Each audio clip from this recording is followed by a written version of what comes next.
ইসরায়েলের ওপর একযোগে ক্ষেপণাস্ত্র ও ড্রোন হামলা চালিয়েছে ইরান। দেশটির ইসলামিক রেভলিউশনারি গার্ড কর্পস আইআরজিসির এই হামলা চালানোর কথা জানিয়েছে। বড় ধরনের এই হামলার পরই ইসরায়েলে ব্যাপক বিদ্যুৎ বিভ্রাট দেখা দিয়েছে। এর জেরে ইসরায়েলের দক্ষিণাঞ্চলের বেশ কিছু শহরে বিদ্যুৎ পরিষেবা ব্যাহত হয়েছে।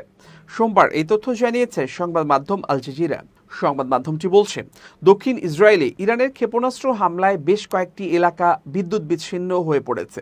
টাইমস অফ ইসরায়েল জানিয়েছে, ইসরায়েল ইলেকট্রিক কর্পোরেশন নিশ্চিত করেছে যে একটি ক্ষেপণাস্ত্র কৌশলগত অবকাঠামো স্থাপনার কাছে সরাসরি আঘাত লেগেছে। এর ফলে আশপাশের বেশ কয়েকটি শহরে বিদ্যুৎ সরবরাহ ব্যাহত হয়েছে।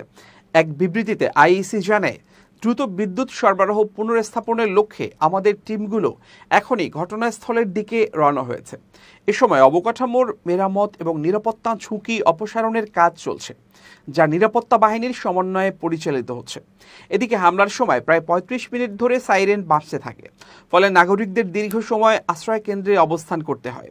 ইসরায়েলের চ্যানেল 13 জানায়, ইরানের বিরুদ্ধে যুদ্ধ শুরুর পর থেকে এবারই ইসরায়েলিরা সবচেয়ে দীর্ঘ সময় আশ্রয়কেন্দ্রে কাটালো। এর আগে ইরানের Islamic revolutionary guard corps IRGC ঘোষণা করে তারা ইসরায়েলের ওপর একযোগে ক্ষেপণাস্ত্র ও ড্রোন হামলা চালিয়েছে। ইরানি সংবাদ মাধ্যম তাসনিম জানায়, এই হামলায় কঠিন ও তরল জ্বালানি চালিত ক্ষেপণাস্ত্র ব্যবহারের পাশাপাশি এমন কৌশল ব্যবহার করা হয়েছে যা ইসরায়েলের প্রতিরক্ষা ব্যবস্থাকে ভেদ করতে সক্ষম। তাদের ভাষ্য অনুযায়ী ইসরায়েলের 5টি স্থানে সাফাদ, তেল আবিব, আশকেলন, আশদোদ এবং বেইসানে রকেট হামলার ঘটনা ঘটেছে। তবে এই হামলার পর এখনও পর্যন্ত ইসরায়েলি কর্তৃপক্ষের পক্ষ থেকে আনুষ্ঠানিক কোনো মন্তব্য আসেনি।